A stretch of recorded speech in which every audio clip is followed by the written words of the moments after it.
안녕하세요. 당신만을 위한 깊이 있는 정보 분석 시작합니다.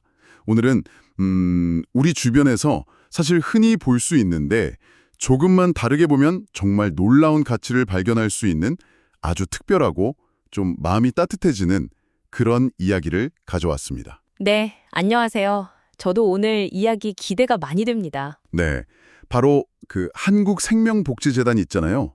거기 파란 찬사 11기 서포터즈로 활동하신 까다로운 소피아 오서원님이라고 그분께서 블로그에 남겨주신 기록을 바탕으로 한 이야기인데요. 아, 그 블로그 글 저도 봤어요. 사랑의 화환이랑 화분 기부 캠페인, 그거 맞죠? 맞습니다. 바로 그거예요.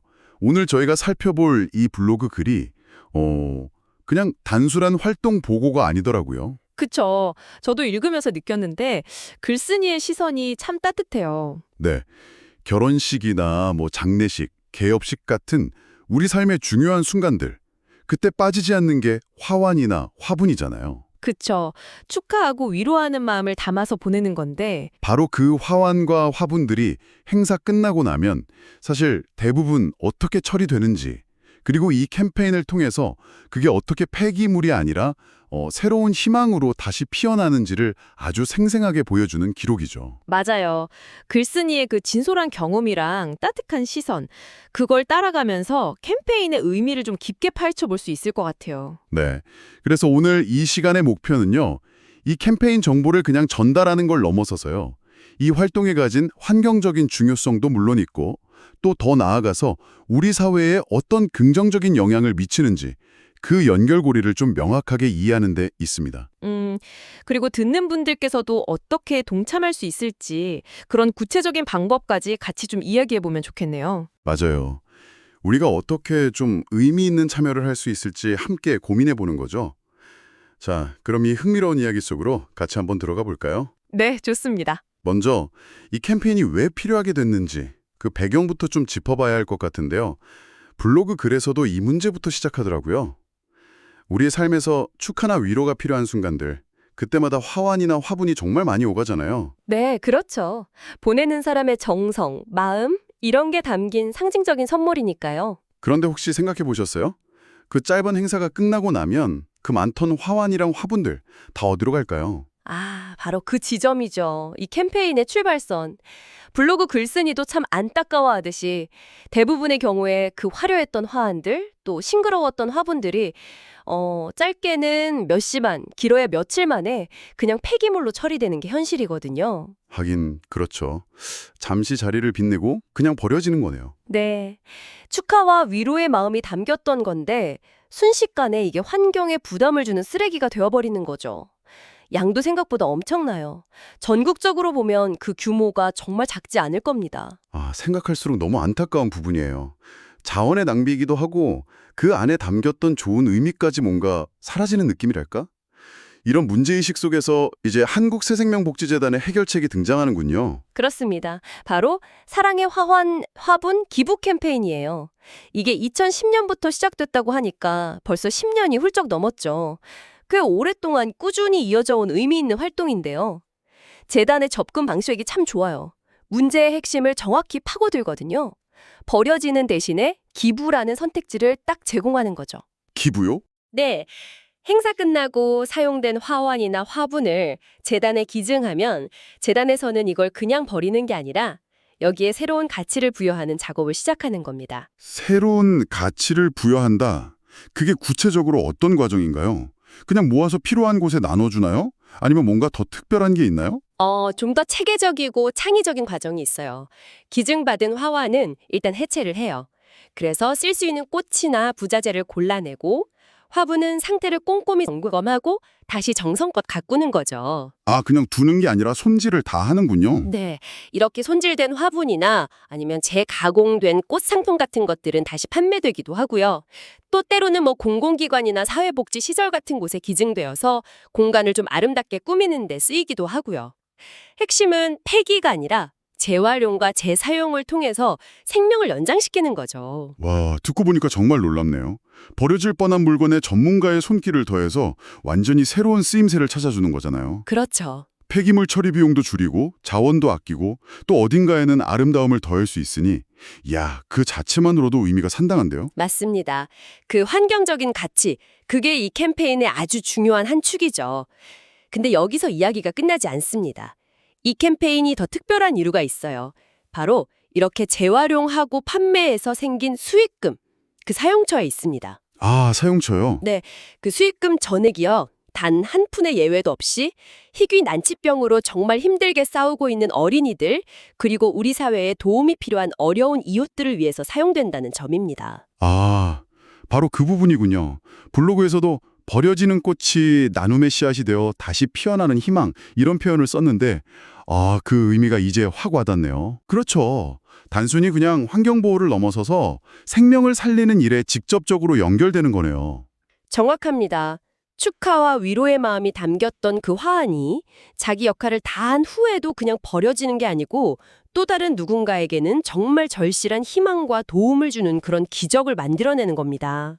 환경보호랑 사회적 기여, 이 두 가지 가치가 아주 긴밀하게 연결돼서 선순환 구조를 이루는 굉장히 창의적이면서도 좀 감동적인 모델이라고 할 수 있죠. 물질적인 기부를 넘어서서 원래 담겨있던 의미와 가치가 더 확장되고 뭐랄까 승화되는 과정이네요. 네, 맞아요. 그런 셈이죠. 이야, 이런 훌륭한 취지의 캠페인이라면 분명히 많은 분들이 공감하고 참여하고 있을 것 같은데요. 실제 참여 사례는 좀 어떤가요? 블로그 글에서도 언급된 내용이 있었나요? 네네. 블로그에서는 특히 그 LG U+의 꾸준한 참여를 좀 비중 있게 다루고 있더라고요. 아, LG U+요? 네. LG U+는 이게 뭐 일회성 기부가 아니라 지속적으로 재단의 그 희귀 난치병 환아 지원 활동에 계속 동참해 왔다고 해요. 이번에 기증된 화분 역시 그 환아들을 위한 기금 마련에 아주 소중하게 사용될 예정이라고 하고요. 아, 기업의 사회적 책임, CSR 활동이 아주 구체적인 나눔으로 이어지는 좋은 사례라고 볼 수 있겠죠? LG U+ 말고 또 다른 참여자들도 언급됐었죠?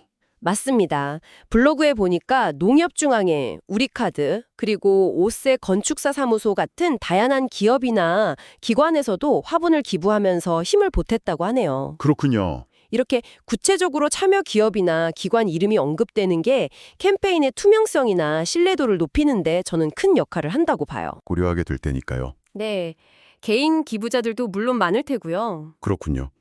대기업부터 중소기업, 기관까지 정말 다양한 곳에서 참여하고 있다는 사실 자체가 이 캠페인이 가진 설득력과 가치를 보여주는 것 같습니다. 자, 그럼 이 이야기를 듣고 계신 당신께서도 나도 봉사하고 싶다 이런 생각이 드실 수 있을 텐데요. 참여 방법은 혹시 복잡하지 않을까요? 아, 그리고 중요하죠. 네. 다행히 블로그 정보에 따르면 참여 방법은 아주 간단합니다. 먼저 한국새생명복지재단의 대표 전화번호가 있어요. 02-927-3040. 여기로 연락해서 화환이나 화분 기증 의사를 밝히는 게 첫 단계입니다. 아, 전화 한 통이면 되는군요. 네. 그 후에 이제 재단 안내에 따라서 간단한 기부 확인서를 작성하면 되고요. 그리고 가장 번거로울 수 있는 게 수거 과정인데 이것도 재단 측에서 직접 방문해서 진행한다고 하니까 기증자 입장에서는 정말 편리한 시스템이죠. 어유, 진짜 편하네요. 기증 절차가 간편하다는 점은 참여의 문턱을 확 낮추는 중요한 요소 같아요. 아무리 좋은 취지라도 과정이 복잡하면 좀 망설여지기 마련이잖아요. 맞아요. 게다가 블로그에서 언급된 것처럼 기부자에게는 연말정산 때 소득공제 혜택을 받을 수 있는 기부금 영수증도 발급된다고 합니다. 아, 그것도 중요하죠. 네, 이게 뭐 나눔의 보람도 느끼고 또 실질적인 혜택까지 얻을 수 있다는 점에서 참여를 독려하는 또 다른 요인이 될 수 있겠습니다. 그러네요. 직접 화환이나 화분을 기부하는 것 말고 혹시 이 캠페인을 지지하고 도울 수 있는 다른 방법도 있을까요? 예를 들어서 당장 기부할 화환이나 화분이 없는 경우도 있을 테니까요. 네, 아주 중요한 질문입니다. 블로그 글쓴이이신 까다로운 소피아 오서원님 역시 이 부분을 강조하고 계세요. 직접적인 물품 기부가 어려운 상황이라도 이 캠페인 자체를 주변에 널리 알리는 것만으로도 정말 큰 힘이 된다는 겁니다. 아, 그러니까 이 캠페인에 대한 정보를 그냥 공유하거나 아니면 관련 행사를 치른 지인에게 야, 이런 좋은 캠페인이 있더라 이렇게 알려주는 것만으로도 의미 있는 참여가 될 수 있다. 이런 말씀이시군요. 정확합니다. 이런 종류의 시민 참여형 캠페인은요, 인지도랑 공감대 형성이 정말 중요해요. 한 사람이 10개의 화분을 기부하는 것도 물론 대단하지만 10사람이 이 캠페인에 대해서 알게 되고 그중에 단 한두 사람이라도 실제 기부로 이어진다면 그 파급력은 훨씬 커질 수 있거든요. 하긴 그렇겠네요. 따라서 정보를 확산시키는 행위 자체가 캠페인의 지속 가능성을 높이는 아주 중요한 기여라고 봐야 합니다. 글쓴이 분이 파란 천사 서포터즈로서 이 글을 쓴 이유도 바로 이런 정보 확산의 중요성을 알기 때문일 거예요. 그렇군요. 알리는 것도 중요한 참여다. 이거 꼭 기억해 둬야겠네요. 그리고 이 블로그 글이 파란천사 11기 서포터즈로서 글쓴이의 마지막 활동 기록이라는 점도 저는 좀 인상 깊었어요. 글 마지막에 담긴 소회가 아주 진솔하게 느껴졌거든요. 네, 맞아요. 글쓴이 분이 처음 서포터즈 활동 시작할 때는 여러 미션들이 좀 낯설고 어렵게 느껴졌지만 한 계절, 그러니까 약 3개월 정도 활동을 통해서 재단의 다양한 사업들을 알아가면서 세상을 보는 시야가 넓어졌다고 회고하시더라고요.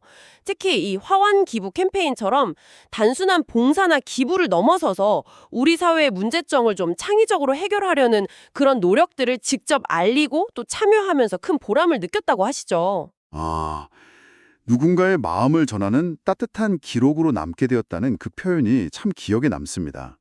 서포터즈 활동을 통해서 개인적으로도 성장하고 또 캠페인의 진정성을 자신의 목소리로 전달하는 모습이 정말 인상적이었습니다. 그렇죠. 이런 생생한 경험담이 더해지니까 캠페인이 훨씬 더 입체적으로 다가오는 것 같아요. 맞습니다.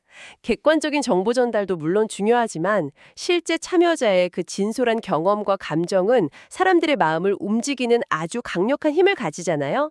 까다로운 소피아 오소호님의 글은 그런 면에서 이 캠페인의 가치를 더욱 효과적으로 전달하고 있다고 평가할 수 있습니다.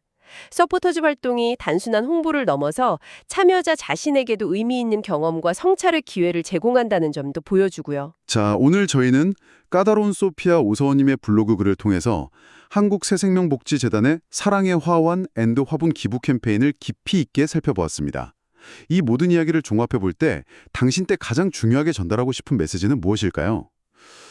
저는 개인적으로 우리가 일상에서 마주하는 평범한 사물들, 심지어 버려질 위기에 처한 물건 속에서도 세상을 바꿀 수 있는 그런 놀라운 잠재력이 숨어 있다는 발견, 그게 아닐까 싶습니다. 전적으로 동의합니다. 이 캠페인은 폐기물 감소라는 환경적인 이득, 그리고 희귀 난치병 아동 및 소외 이웃 지원이라는 사회적 가치, 이걸 동시에 실현하는 정말 잘 설계된 나눔 모델이에요. 버려짐에서 나눔으로, 그리고 희망으로 이어지는 이 아름다운 순환은 우리가 가진 자원과 마음을 어떻게 활용하느냐에 따라서 그 가치가 정말 무한히 확장될 수 있다는 걸 보여줍니다. 네. 더 나아가서는 기업과 시민사회, 그리고 도움이 필요한 이웃이 서로 긍정적인 영향을 주고받으면서 함께 성장할 수 있다는 가능성을 제시하는 아주 중요한 사례라고 생각해요. 오늘 이 이야기를 들으신 당신께 마지막으로 이런 질문을 한번 던져보고 싶습니다. 우리의 축하와 애도의 마음을 표현하는 방식이 꼭 화원이나 화분이어야만 할까요? 만약 그렇다면 그 마음이 담긴 상징물들이 어떻게 하면 환경에 부담을 좀 덜 주면서도 더 오랫동안 더 깊은 의미를 지닐 수 있을까요? 생각해 볼 만한 질문이네요. 네, 오늘 살펴본 캠페인처럼 우리 주변의 또 다른 버려지는 것들 속에서 새로운 가치를 찾아낼 방법은 없을지 잠시 생각해보는 시간을 가져보시면 어떨까요?